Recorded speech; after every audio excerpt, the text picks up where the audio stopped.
guys, I hope you're all doing great. I just wanted to come on today and say hi. It's been a few weeks and I wanted to talk to you about what we tell ourselves in our heads and things that we have told ourselves for so long that we actually start to believe it.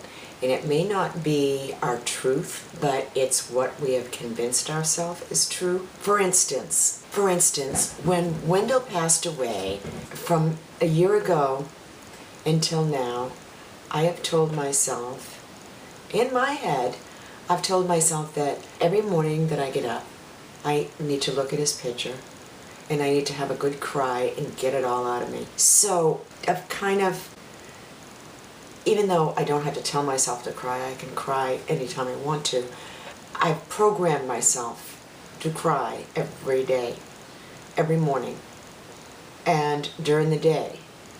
And it's like I've programmed this sadness in my brain for the past year, and I found it hard to break that habit so that I can break through, see the light at the end of the tunnel, and look forward and expand my world again and let things open up, and so that things can come into my life and I can let joy and happiness into my life again. So I was reading, I don't know if you ever heard of Mark and Angel. They do like motivational speeches all around the country, and they're a couple, and anyway, I get their newsletter and they talk about grief and losing someone you love and how to move on and how you need to kind of reprogram your mind. You need to go through what you need to go through, but you need to also keep your mind and your heart open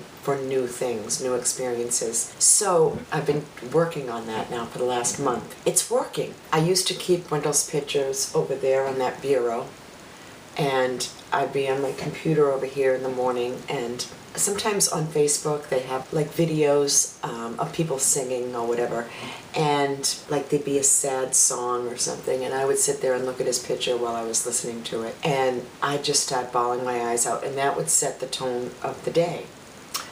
So I told myself one day, I took those pictures from over there so that they would be out of my line of vision when I'm on the computer in the morning, so that when I start my day, I'm starting my day the way things are right now. Wendell's pictures are over here now. Not to say that I'm ever gonna forget about Wendell. He was my love of my life, and I will always have him in my heart, and I hope to think that we will be together again someday. But I'm 63 years old, and I need to get on with the years that I have left. And I need to make the most of them. I'm still here. I'm still alive. I have 2 beautiful daughters. I have a beautiful grandson. I have good friends, and I needed to tell myself, you need to reprogram that movie in your head. You're not going to cry every day for the rest of your life until you die, and you know, at random times during the day. You're going to take that piece of the past, keep it in your heart, cherish that, but look forward to the rest of the life that I have. Just by taking those pictures and putting them on the other side of the room so they're no longer in my line of vision in the morning when I'm my most vulnerable, it has made a huge difference. And self-talk can also do a number on you. Things that you tell yourself, but you've been hanging on to these beliefs for so long, and you think that that's the way it has to be. You need to step outside your box and actually take a look at things and say, is that right? Does that really serve me?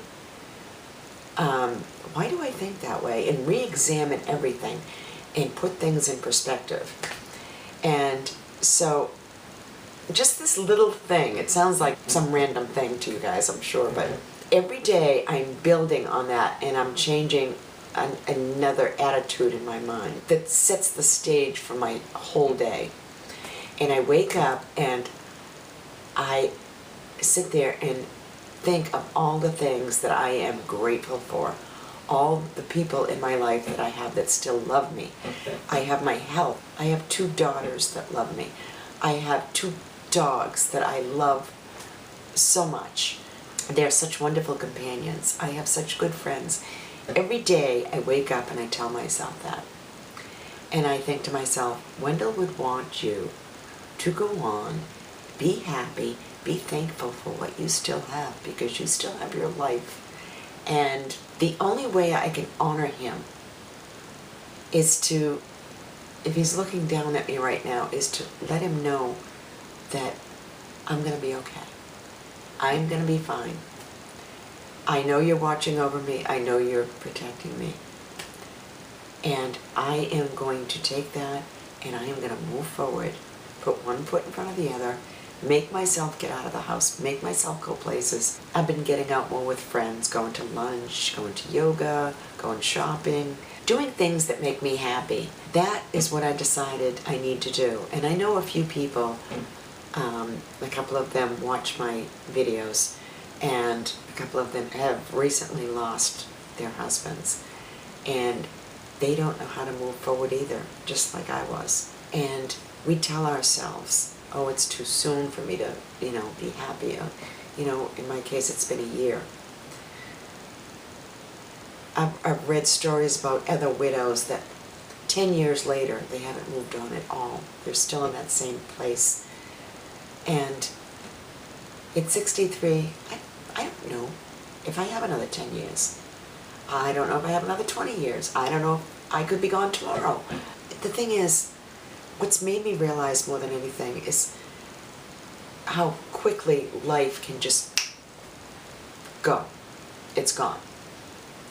And you never get a chance to relive those moments that slip by you. And you never get a second chance at life. This is it. And if you're going through something right now and you just can't seem to let it go, put your head on the spin cycle and just spin out all that unwanted, unnecessary things that your head has been telling yourself, and shake it out and look ahead and say, this is the way I want to go forward. This is the person that I want to be. I need to be strong. No one's going to take care of me but me. And you need to tell yourself good things are in store for you. You need to think positive things and not dwell on negatives. We all have negatives in our life. There's plenty of negative things in this world that if we focus on them and that becomes our main focus, we are going to sink. So you need to just look at the positive things. Just tell yourself, tomorrow's a new day. There's all kinds of new opportunities. And every day is a miracle. And every day is what we make it. We can push the button and program what we want our day to turn out like. We can say, today, I'm going to laugh more. I'm going to smile more. I'm going to listen to nice music. I'm going to watch something funny on TV. I'm going to call an old friend. I'm going to be thankful for the things that I have, and not just sit and dwell in the misery of the moment, whatever you're going through. Believe me, this is like the first step in moving forward.